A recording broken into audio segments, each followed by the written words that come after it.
Florence in the game at quarterback. Going to hand it off to Martin inside the 30. It's been a mostly run plays for Baylor out of their 64 plays. They've only thrown it 13 times. That looks like a Navy 65 plays, stat line there. 52 rushes, 13 pass. I mean, if you just threw that up there, you would not guess Baylor of all teams in the country. No. And at what point, if you're Art Briles, do you say, okay, we've got the game won. Let's take a little bit longer look at Bryce Petty, their backup, because they've got to think about next year.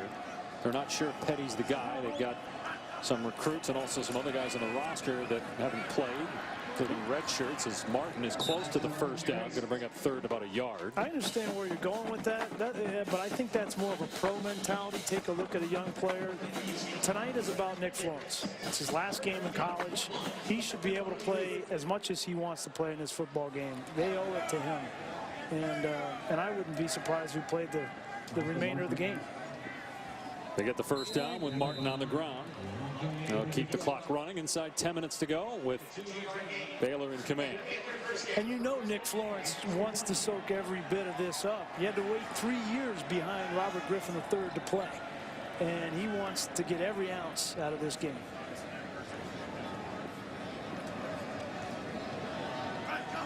On the UCLA 20, Florence will run it. He's to the 15 for 5 yards. Well, I mentioned they've got some players on the roster and some recruits. Overall, the recruiting for Baylor is on the rise. And when you win a Heisman Trophy and the guy goes on then to play in the Pro Bowl the next year, it elevates your profile. And then you build a new stadium, you know, that's going to be done right on the highway that comes right through Waco, Texas, where a lot of people drive through. And you don't have to go out and recruit nationally.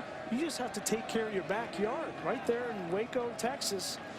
You know, they only have 8 players on this entire team of over 100 players that are outside the state of Texas. So I think the ability for them to recruit is going to continue to go up. Florence just goes to the ground, loss of 1. And you look at this recruiting, I mean, this is it. I mean, they're already starting to feel the positive effects of Robert Griffin III and of a follow-up season where they came out and showed that it's not all about one guy. It's about a coach that is on the cutting edge of offensive football. It's about a coach that has great relationships with all the high school coaches in Texas, that they feel comfortable sending their kids to him, and that they're going to be productive. Did you see one of those kids is a quarterback / defensive tackle? That's what it said.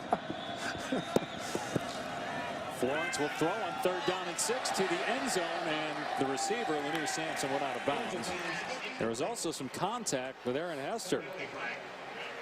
And if you're blocked out, you can come back in. And Hester then appeared to interfere with Sampson. He was trying to come back into the field of play. Pass interference. Defense number 21. The foul occurred in the end zone. Automatic first down at the 2-yard line. Oh, you're right. You get a little push there, and that's, yeah, the ball's in the air. Push them out. You can't do that. And that's a pretty clear infraction. Yep. So 1st and goal on the 2.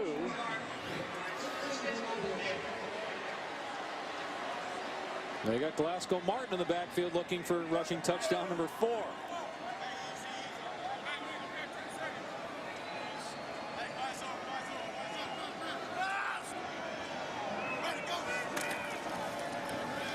Martin with the stutter step and comes up just short. 2nd and goal. Baylor, for the first time in school history, in a bowl game for the 3rd straight year. You got to go back to 1949 to 1951, where they won at least 7 games, 3 straight seasons. Here's Florence straight ahead. He's in, touchdown. 48 points for Baylor with 1 more coming.